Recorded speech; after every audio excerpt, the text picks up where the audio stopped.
Ladies and gentlemen, boys and girls, children of all ages, welcome to the big show, Tuesday edition with Dr. Geraldine Tan from the Therapy Room. Good morning, Jerry. Morning, Jerry. Good morning. Good morning. How are you, Jerry? I am good, and I repositioned my camera so you see more of me. No, you see more of my room. For those of you watching on the bigshow.tv, you know exactly what Jerry is talking about. But for those of you who are listening to us on the Big Show, just exclusively on the radio, let me start by asking you, Jerry, these new restrictions and all that, how has it affected your practice? Oh my goodness, the last few days we've been staying up late. We've been changing our forms. We've been coming up with texts and emails just to send to all the different clients, just to let them know, keeping them abreast of all that is going to happen at the center, because we've moved from 2 people to a group, especially we run group sessions, social skills groups, and then to only individual sessions, to now moving it online. So the last few days has been crazy. Yes, a little bit told me you guys have been working overtime, overtime. Yes, as if they haven't been, working hard enough. All the psychologists, right? Oh my goodness. And the administrative stuff. Oh dear. I think now you psychologists have got to see a psychologist. Oh, did you know that we do? So all of us are encouraged to have personal therapy. So either one-on-one or whether group therapy. So we all have our own therapist. And this was what a young teen, he was asking, like, Auntie Jerry, do you have your own therapist? I said, well, yeah, we have to. If not, how do I give you therapy, right? And he sat there for a while, and I was wondering what he was thinking about, right? Then he went, oh, my therapist has a grand therapist. And my grand therapist has a great grand therapist. And I was like, oh, what a beautiful way to put it. And I said, yes. That is so true. So I really loved it when he put it from that perspective. So cute. Can't you just stand in front of the mirror and treat yourself? Glenn! Oh, just kidding. Okay, let's get on to more serious stuff. Dr. Jerry, you're just talking about all the changes and everything. So yes. HBL, home-based learning, is back. I know, it's back again, home-based learning. And I think it was particularly tough because I was seeing a few JC students. I don't know whether it is across all JCs, but the JC students were struggling so much because last year, because of the shutdown and everything, they have converted all the lectures online, which means not online, which means that they are pre-recorded. And they only go into JC or into the physical school for tutorials. So it's quite interesting because they spend the entire day there from 8 to 4, but they only go in for tutorials and they have to watch lectures on screen. Wow. And so these students are coming in saying that I'm struggling so much. I have no idea what's going on. And these are JC1, JC2 students, right? Where I think the learnings have a little bit more concept. They need to understand it before applying it. And they say, even if the teacher is seated there or standing in front, I might not understand, but I can get to ask the lecturer on the spot to clarify, But if it's pre-recorded, it's so boring. And I actually asked them, can I have a peek at your lectures? And they oblige, right? So I've seen it from different schools now. And I think we need to our teachers need to up the game in terms of trying to video themselves and make it exciting.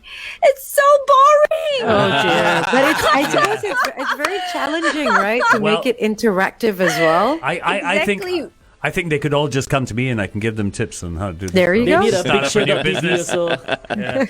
Some training. They need some training. They really do, because you cannot be reading off slides when you're doing a recorded lecture. But this is what happens. All these, children, students who have been attaining good grades start to lose interest and cannot focus on the screen.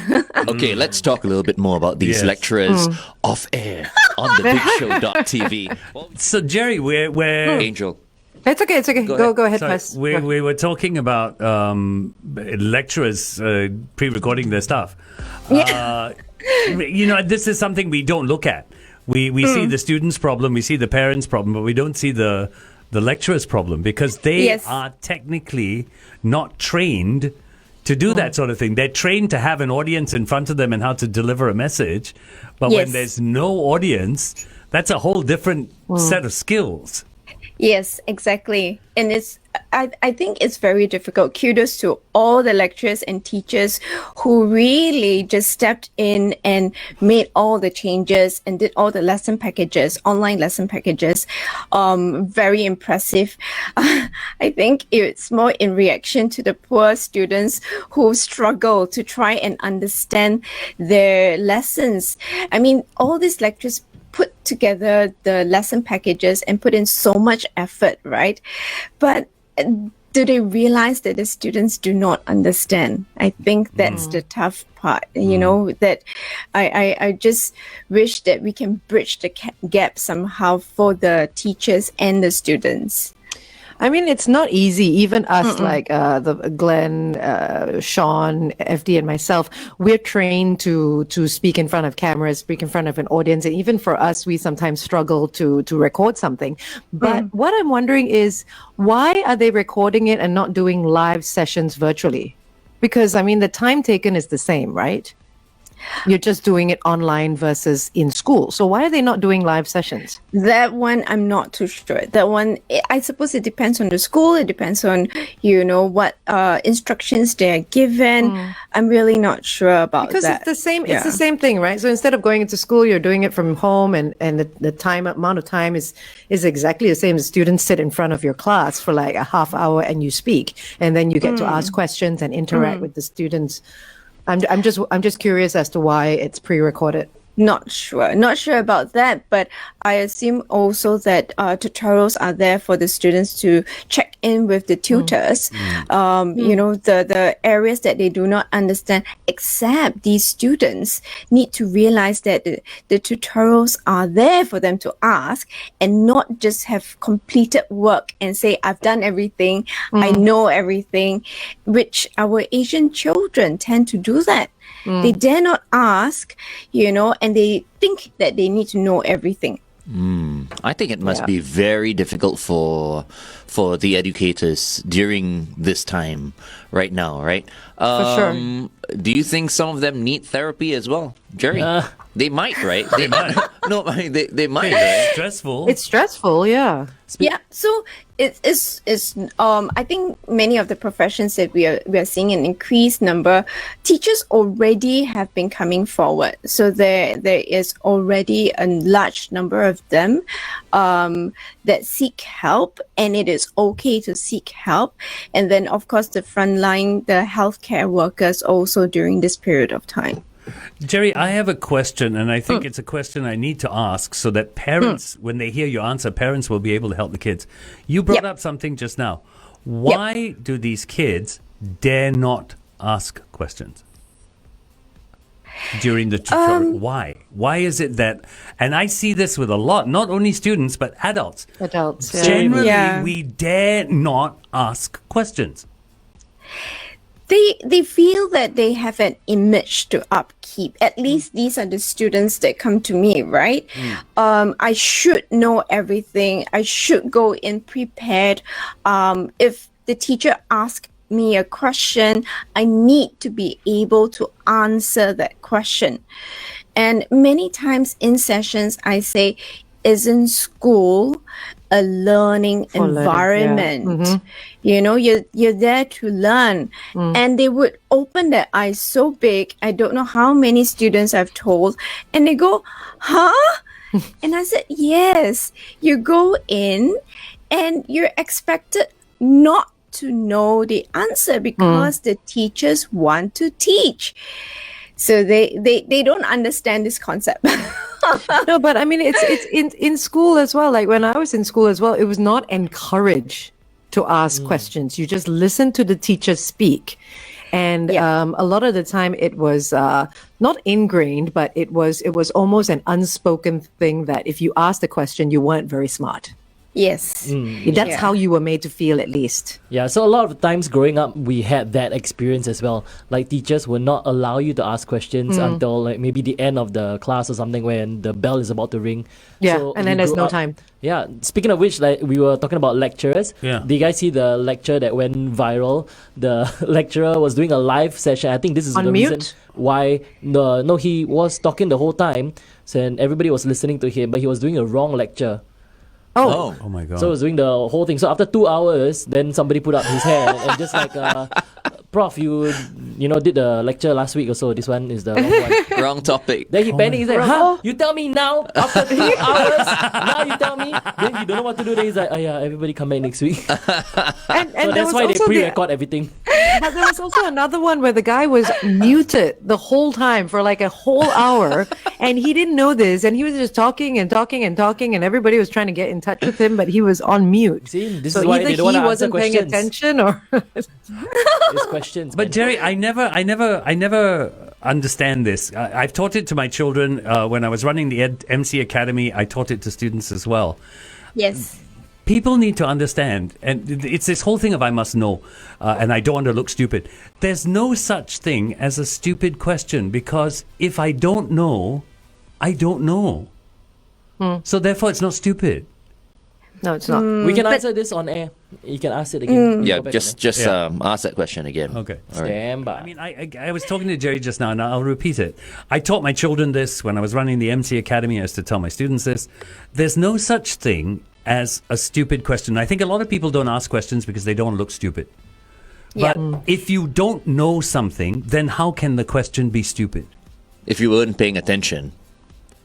That's why a lot of people that's why a lot of people don't ask, because they're afraid they might have missed out on a point. Do you know what I mean? A lot of people think, oh, I'm not sure if I should ask it because I'm not sure if that topic was just covered.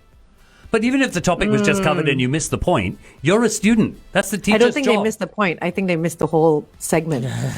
For someone I've heard some stupid questions being asked. Yes, so have I I. have to say. I don't know. I'm a firm believer in there's no such thing as a stupid question. I think it's because also that our society is a very judgy society. You know, we judge each other.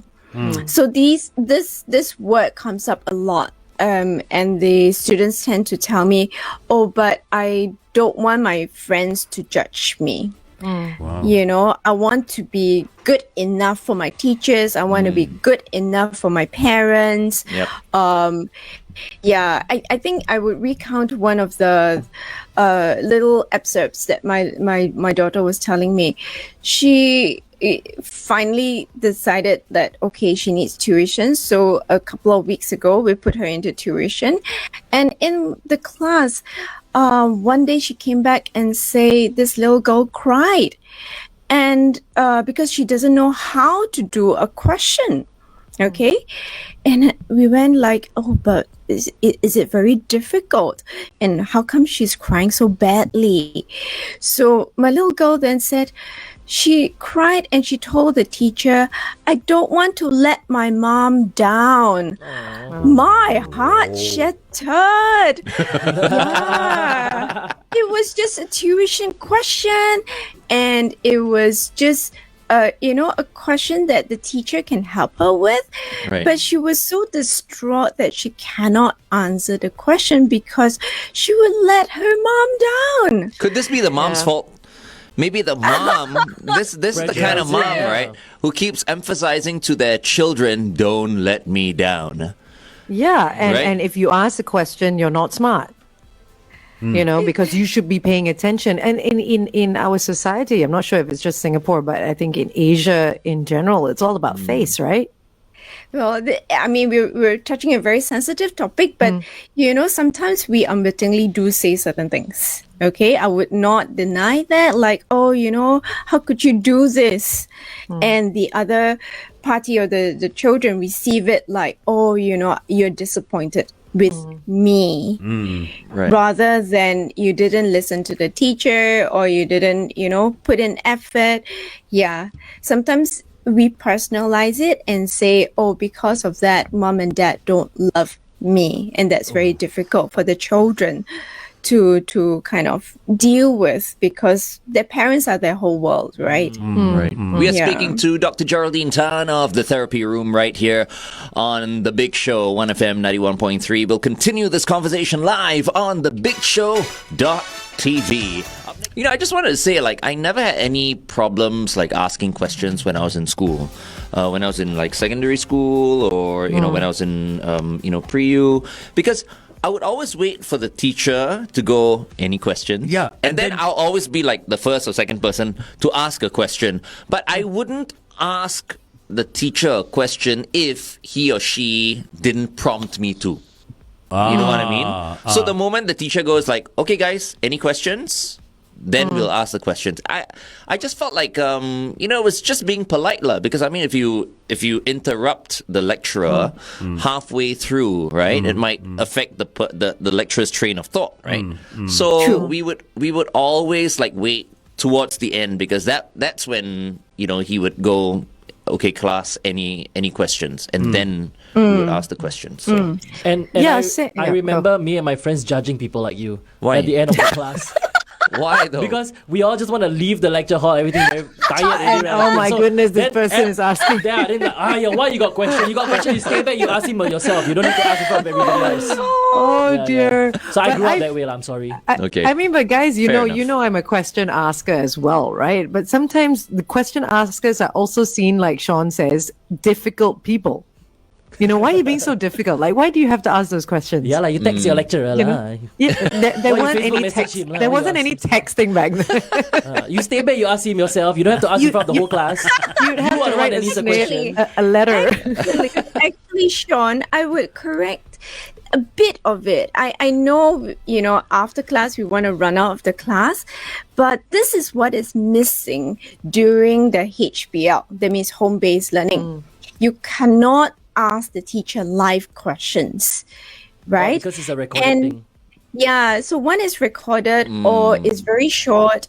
And, you know, even if the teacher asks at another time, have you watched the lecture? Most of people never watch.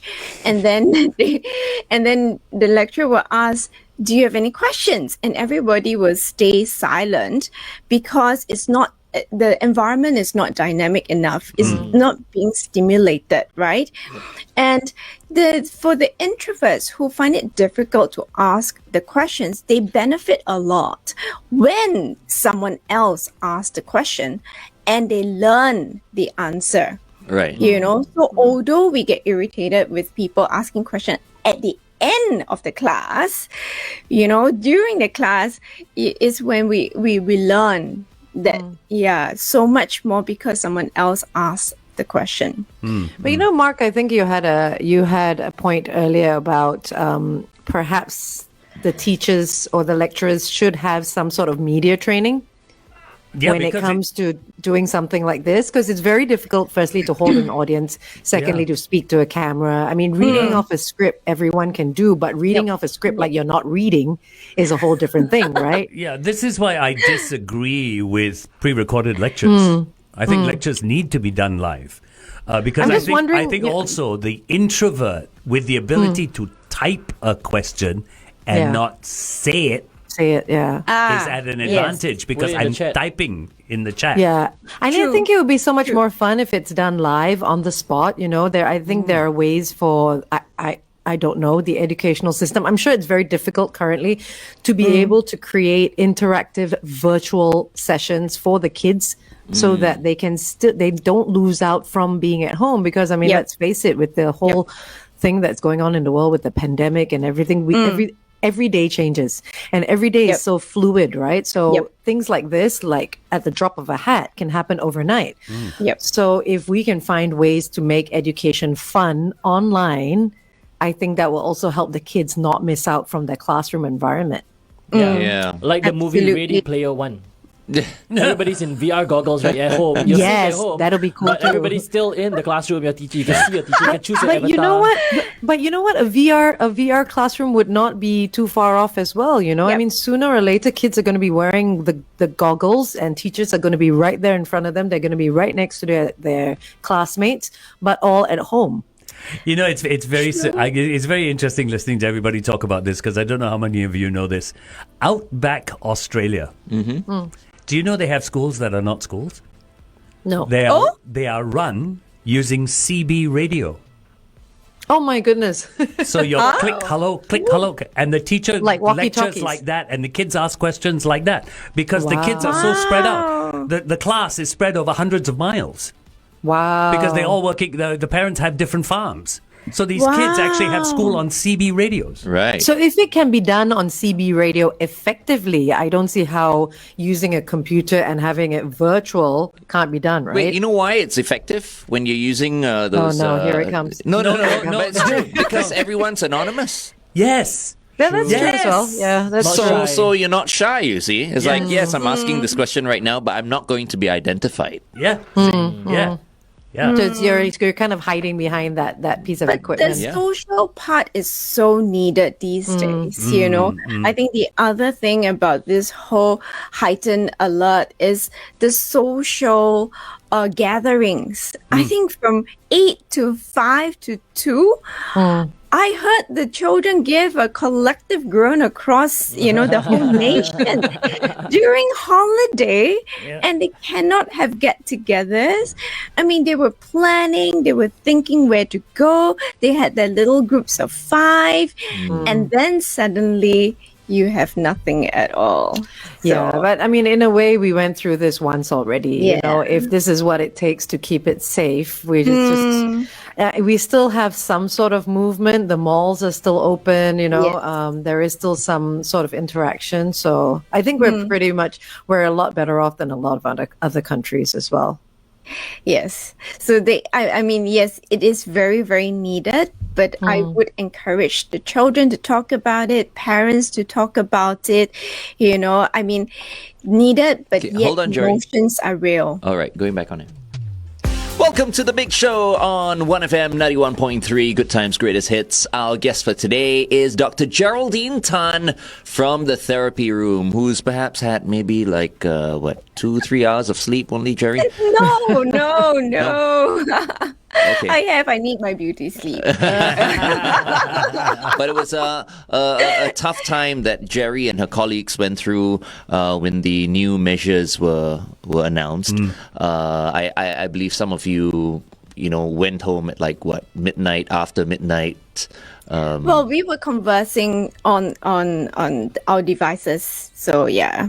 Right. We didn't have to be in a physical office, but yes, we had to react to all the measures being rolled out.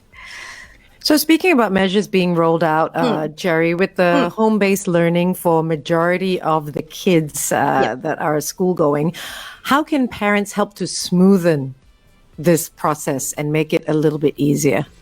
Okay, so I have So one, I want to let all the parents know to keep a routine, because sometimes they go home-based learning. Oh, okay, everything into the wind. You can wake up at whatever time. It's pre-recorded anyways. No, please make sure that your children wake up to a routine. They respond so much better when they know exactly when to do what. Okay, Zoom or study at one spot. I know some children love to bounce around at different corners. Don't. If you're doing something, do your study or do your Zoom at one spot. It helps to just cue the brain to settle down and start studying. Right? Rather than rolling everywhere. Please do not lie down on the bed to study. And the last one is physical exercise. So I do want to encourage all children to go out. So parents, if you say, oh, but my children are on online games, mobile games, that's when the routine is very important. You schedule that exercise bit in, because if they don't move their bodies, parents, you are going to be the ones that have to deal with a cranky kid. Yeah. And because it's online, go with the 25 and 40 10 rule, which is 20 online and rest for 5 minutes, or 40 minutes online and then rest for 10 minutes. Right. Okay. You know, all Yeah. that you know, just looking at their devices and all that, Yep. it's just going to create more SBGs, SBGs? SBGs? Seabak cows, What's that? What does that mean? four-eyed monsters. Four-eyed monsters. Sounds so bad. Yeah. No, wait. So, Okay. so they better go out, like what Jerry mentioned, or you know, just stare out of the window, you Yeah. know, For a at bit. Yeah. Yeah. you know, at the trees or whatever. Actually, it's funny that you say that just before we switch again. Yes, Mr. SBG. And, I mean, both both of us. FD and myself. But this is what my parents used to tell me when I was a kid, and I never followed it. And maybe that's why I've got glasses on. Yep. They always used to say, stop, go to a window, find the furthest point you can, and focus on that. Yeah. Just to let your eyes, you know, sort of relax a bit. If not, you'll become a Siwa cow. And I never did that. So, Jerry, just a question. You said 25, 40, 10. Why the difference in timings? Is this for different age groups? Yeah, for different age groups, you're very sharp. So the younger they are, 25 would be good. The older they are, 40, 10 would be better for them, because we want them to have more attention or longer attention span. So for the special needs group, you go with the 25 or you decrease it even. Now, for the special needs one, they might need a little bit more help. So tactile kind of materials like rugs under their feet can be very helpful. The balance cushion, so just putting it at their buttocks, not the gym ball. The gym ball is very, very dangerous if you're trying to balance on it and study at the same time, and very restless. Or just take note if they're cranky, see whether the room is too stuffy, too hot, or too cold. Sometimes they love to turn it down saying, oh, I'm a polar bear, and then actually it's too cold. Okay. Yeah, okay. That's cute. Okay, we're talking to Dr. Geraldine Tan from the therapy room. Up next, Layla Caliph. Here's Shakespeare in Love. Thanks for tuning into The Big Show and thebigshow.tv. Good morning, Singapore.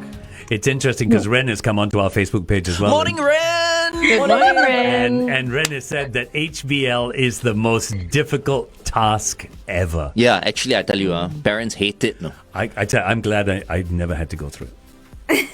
Why? Yeah. It must be murder for parents. But It's I mean, very difficult. you get along with your kids I so do, well. but it's you, so you hard. love spending time. You love teaching them. You love I do. talking to I them. don't think I it's do. about getting along with your kids as No. well, especially if you have your own work, and also Yeah. depending on how old your children are. Yeah. If you've got your own life to lead in that sense, even if you're a stay-home mom or a stay-home dad, there are still certain routines that you're going to have to switch to bring their routine into your life. Yeah, but because some- other than that, But some parents hate their kids. You see, that's what I they was. do. Yeah, that's what for I'm saying. sure. Especially A if- lot of parents don't Yeah, like if their they don't children, like yeah. their kids, then it's like, what? They're gonna be at home. But I mean, jokes aside, this also increases the risk of things like domestic violence. Things like kinds of some things. children do depend on school to get out. For meals and Yep. stuff like that, because Yeah. they don't get food for some reason, proper food at home as well. So they depend on the canteens and stuff. So there's a lot of other things to consider, just rather than home-based learning or work from home situations. Yep. So that's an interesting point brought up by Angel. So how do parents who have to work from home then deal with having to manage their kids with home-based learning at the same time? You need your own routine also, right? Yeah, so both your routines need to try and coincide, and not be so intertwined. Okay, for the parents themselves, if you're working from home, just a little tip: power on and power off your computers. It is so important because if you don't practice that, your brain cannot power down at night. You cannot shut off. And then the next day when you start, open your computer or your laptop, and power it on. That starts your day. So by powering down, you will learn to close all your tabs, close all your documents, which we are very guilty of leaving it open And just closing the computer. Putting it to sleep. But what that means is your brain just goes abuzz with a lot of activities subconsciously. Yeah. So it's a psychological thing. I mean, when you turn the computer off as well, it's also telling your brain that it's the end of the work or school day, right? Exactly. So it is a very, I think it's a good habit to teach your children also, and devices go out or stay away for the entire night until the next day. I have a tip as well for everybody who has a smart watch. Because we get a lot of notifications on our smartwatch. So if you disconnect your notifications or you set a timer, like a do not disturb timer, then when you try to rest, you don't get all the buzz and the emails coming in and the WhatsApp, especially group chats. Once they start something. No notifications on this baby. Yeah, then that way it's better.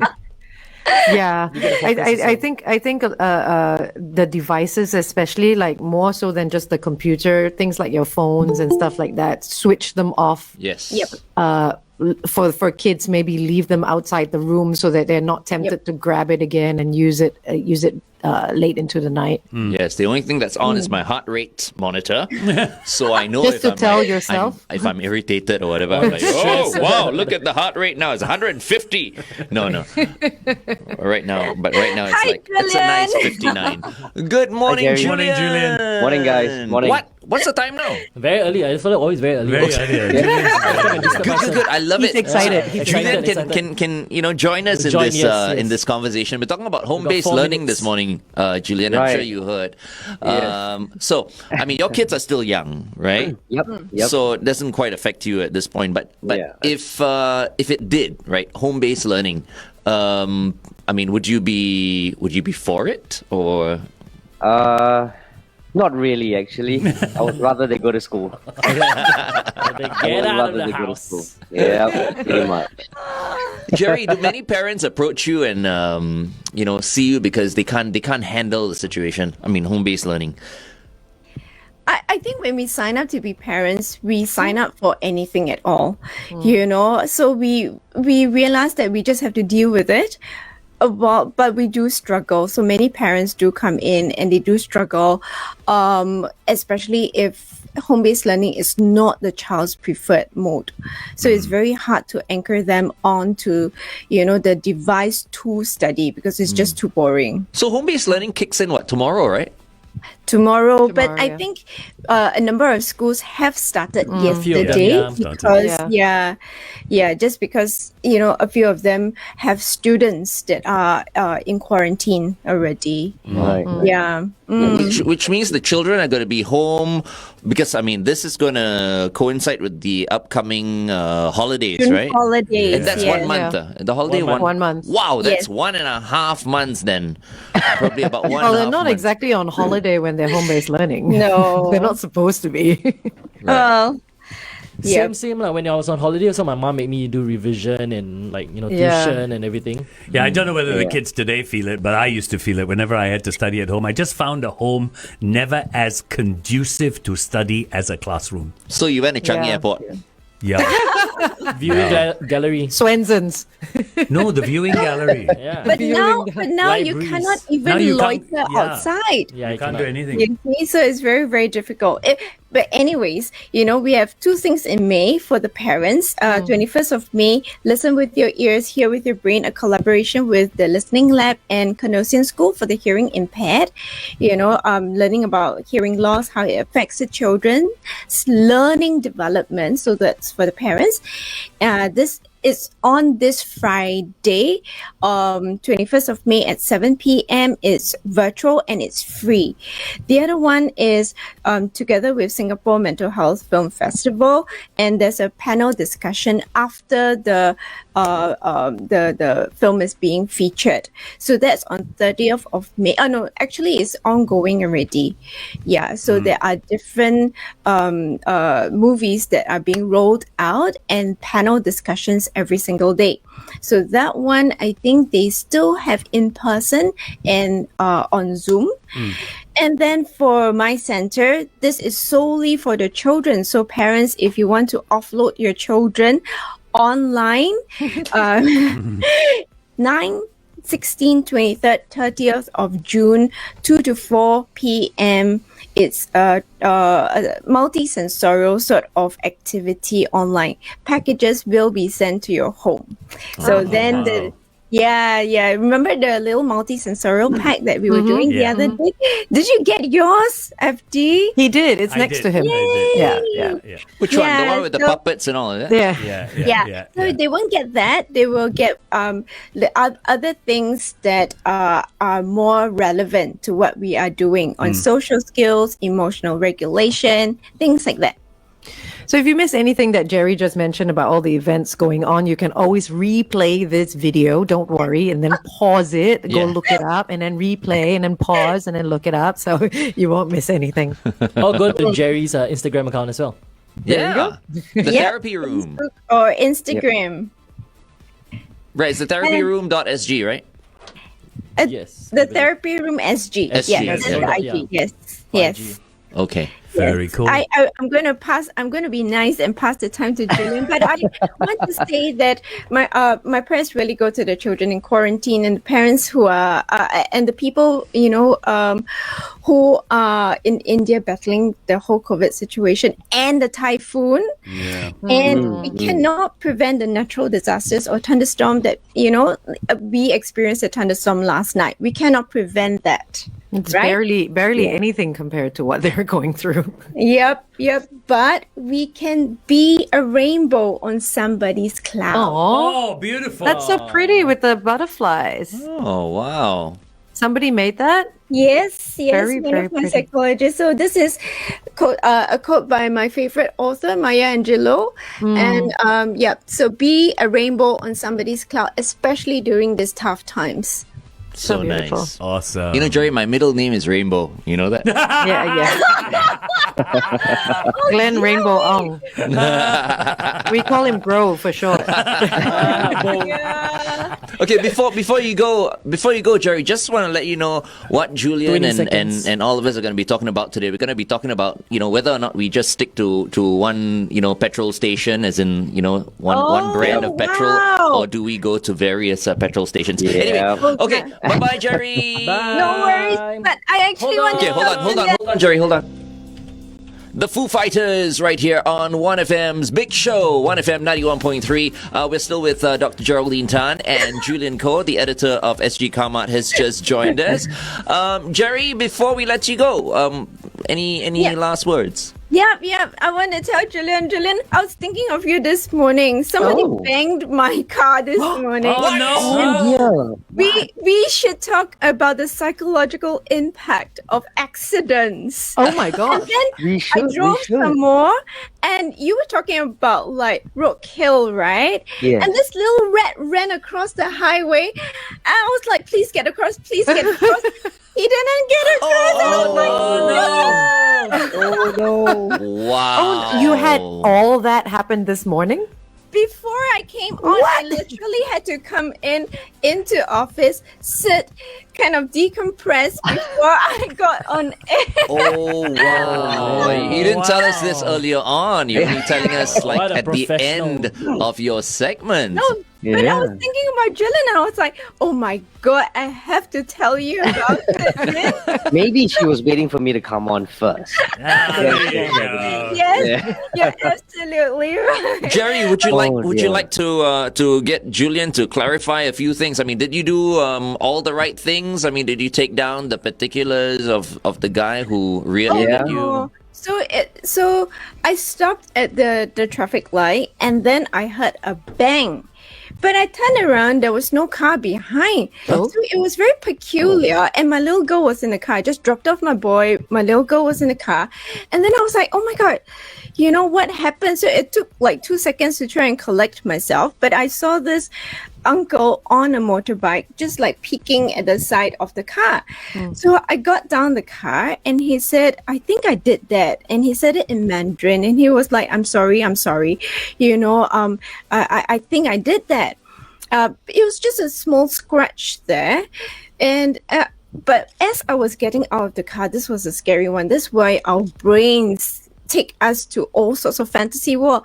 I was thinking a man was under my car. Oh my God, my heart! You know? So, but thank goodness, Uncle is okay. I looked at the scratch and go, I can live with that. Just have to tell my husband, you know. And so this morning I was thinking of 2 Jillians. One is my husband. And one is I was like, oh no, you know, he's gonna look at it and go like, oh, heartache, my car. Oh dear. So but was it? Uncle is okay, so I didn't do anything. I said, please go, you know, that's fine. Everyone's safe. Are you okay? You know, are you hurt? And he said, no, I'm not hurt. He was still staring at the car and I was like, leave the car. It's fine. Was there a car next to you? I mean, was he doing the usual motorbike thing, squeezing between, you know, 2 cars trying to go through or what? I don't know. I think it was his pole that was sticking out. I have no idea. His pole was sticking out? What? While he was riding a motorbike? That can't, Guys, settle down, guys. Settle down. can't be legal, right, Julian? That can't be legal. No way. It is illegal, and I was like, why do you have a pole sticking out? But that gave a huge whack onto the car when he kind of swerved to the side. But it must have made such a huge impact. There was such a loud thud on my car. Yeah, I really thought someone was under my car. So when I saw the scratch, I was quite happy that no accident, no fatal accident. Touch wood. He's fortunate it was you. It was Julian or myself. You know, we wouldn't have let the guy go. Old or not. Problem. Yeah. It was an old uncle. It was an old Poor uncle. guy. I didn't have the heart to. I just stared at him and went, I got your apology. It's more than enough. You're not hurt. That is good enough. I wanted to tell him, please don't put the pole there, but I was too shocked. Watch where you put your pole. Well, He just confiscate his pole. it just goes to show there are angels on the road. Absolutely. No, I was going to ask Jerry, you were talking about the older man. You didn't get his particulars and all that. What about the rat? What happened to the rat? It's a burger. Did you get his particulars? Is he okay? Poor It rat. wasn't somebody's hamster. Oh. And it was the highway. And it was the rat, but it was a very cute rat, kind of scuttling across. And I was like, please get across. He was on the very last lane, but he didn't survive. Oh, no. I know. Can't believe And it. I was It's a heavy morning for you. It's a very, very heavy morning. That's traumatic. Well, okay. We'll let you go. It's time for you to have maybe gin and soda or something like that. That's my go-to, to relieve stress. Okay, Jerry, thank you so much for joining us. Bye, everyone. Bye. See you, Jerry. Have a good Take morning. care, Jerry.